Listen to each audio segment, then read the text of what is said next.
गुज़िश्ता चंद हफ्तों से ये खबर तेज़ी से सामने आ रही है कि सऊदी अरब और अरब ममालिक मिलकर गज़ा की बहाली और इसकी दोबारा तामीर के लिए एक बड़ा मंसूबा तैयार कर रहे हैं।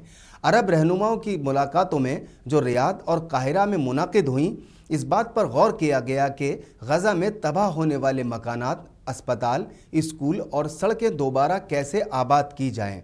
ये मंसूबा दरअसल अमरीकी सदर ट्रंप की उस तजवीज़ का बड़ा हिस्सा है जिसमें गज़ा के लोगों को बाहर मुंतकिल करने का ख्याल पेश किया गया था। अरब ममालिक ने इस नज़रिए को खारिज करते हुए कहा कि गज़ा को खाली नहीं किया जाएगा बल्कि वहीं पर बसाया जाएगा और इसी मकसद के लिए एक 5 साला अरब तामीर नौ मंसूबा ज़ेर गौर है। इस मंसूबे में 3 बड़े मराहिल शामिल हैं। पहले मरहले में फौरी बहाली, मलबा हटाना और आर्जी रिहाइश की फराहमी होगी। दूसरे मरहले में बुनियादी ढांचे जैसे पानी, बिजली, सड़कें और अस्पताल मजबूत किए जाएंगे और तीसरे मरहले में मुस्तकिल घरों, स्कूलों और अवामी इमारतों की बड़े पैमाने पर तामीर भी की जाएगी।